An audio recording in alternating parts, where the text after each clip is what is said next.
these hearings. It was then only about proposed Senate Resolution number 826 on the alleged 1.6 billion overpricing of the 11-story new Makati City Hall 2 parking building, the reported overpricing of the 22-story Makati City Hall building at the average cost of 240,000 pesos per square meter, and related anomalies purportedly committed by former and current local government officials.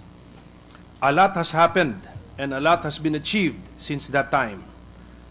Now we are hearing proposed Senate Resolution number 826 jointly or together with proposed Senate Resolution number 1114, which is about the alleged irregular transactions entered into by the Home Development Mutual Fund or the Pag-ibig Fund and the Boy Scouts of the Philippines under the leadership of Vice President Jejomar Binay.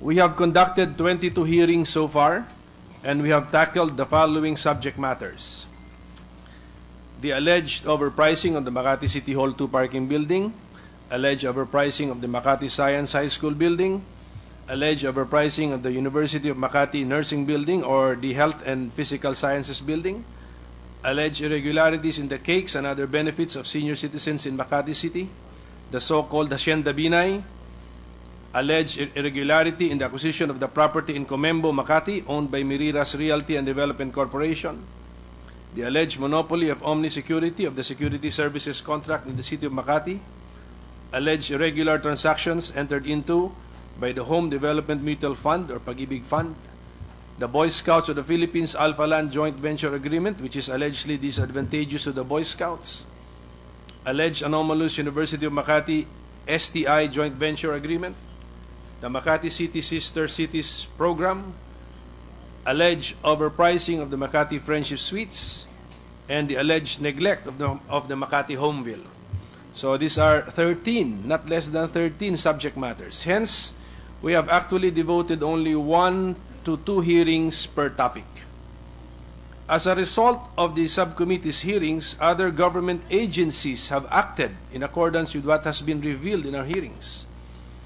The Bureau of Internal Revenue has filed on January 22, 2015, a 73.34 million peso tax evasion complaint against Mr. Antonio Chu, the person who claimed ownership of the Rosario, Batangas property.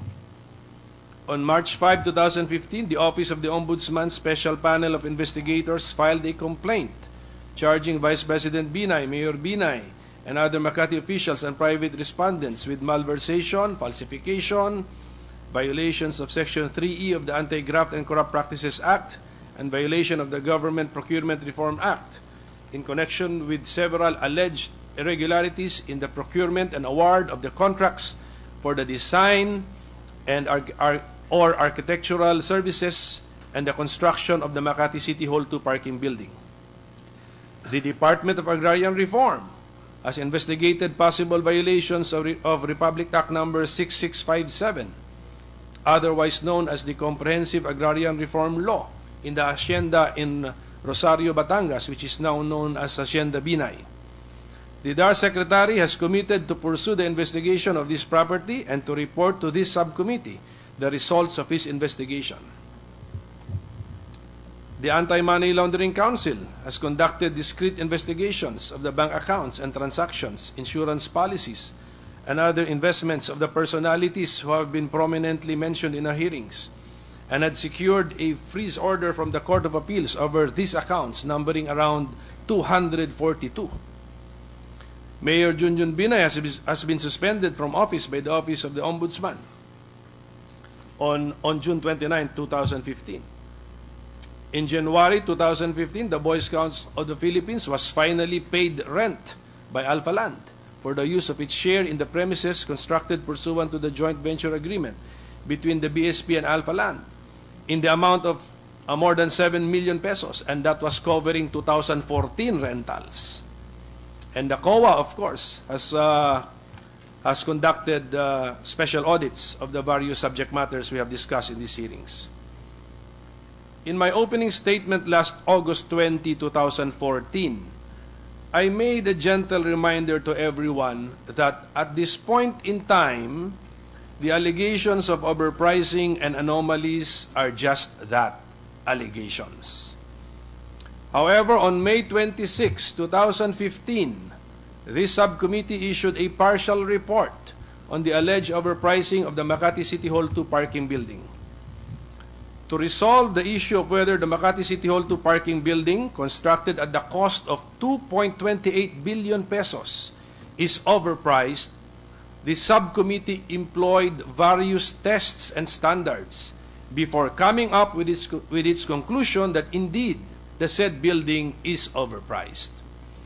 We employed the valuation approach, the benchmarking against industry standard approach, the comparison approach, the bill of quantities approach, and the opinion of experts approach.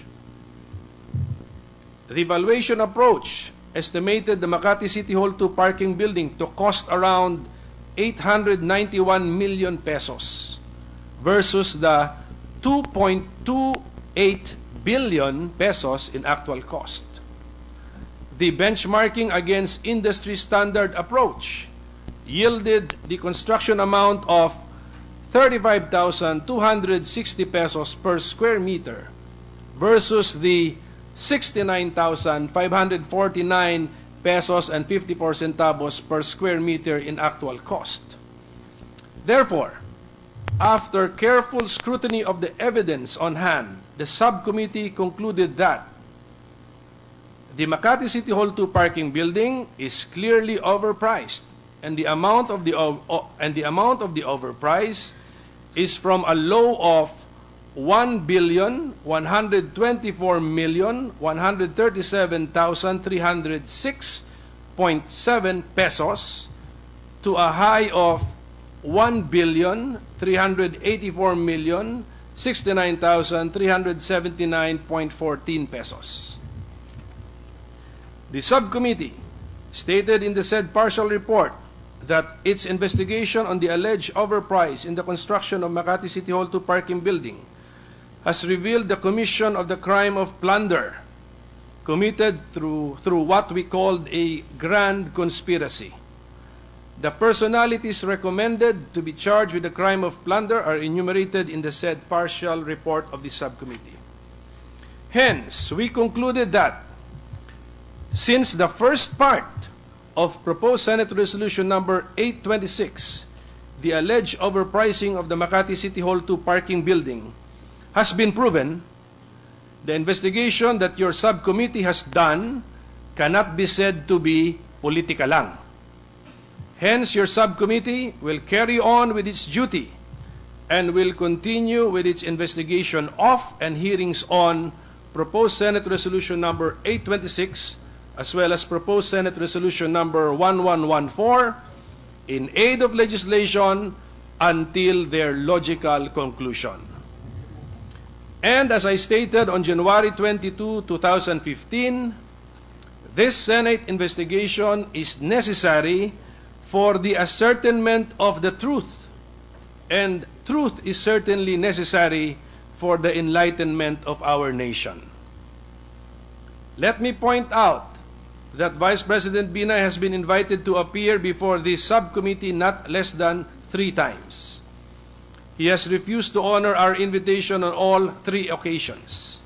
We can therefore sense the lack of urgency and cooperation on the part of Vice President Binay to clear his name before the Senate and even before the bar of public opinion.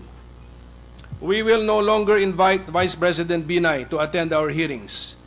But if he volunteers to appear sometime in the future, then we will give him all the time that he needs. One personality mentioned prominently in our hearings and who we had subpoenaed and subsequently cited for contempt and ordered arrested is Mr. Jerry Limlingan. Mr. Jerry Limlingan has been mentioned in the alleged 3-bag kickback system, also in the negotiations of the BSP Alpha Land joint venture, also as a co-signatory in Omni Security Investigations and General Services Incorporated transactions, also as JCB Foundation President, also as part of Merira's Realty and Development Corporation, also as part of Kasanib Foundation, also mentioned in the SDI-UMAC joint venture agreement as he was a trustee of the University of Makati. also mentioned in the investigation of alleged anomalies in the Pag-ibig, as he was also a consultant of the HUDCC. Also mentioned by Attorney Martin Subido as owning pieces of land inside or in the vicinity of the Hacienda Binay, and also mentioned in the anti-money laundering report.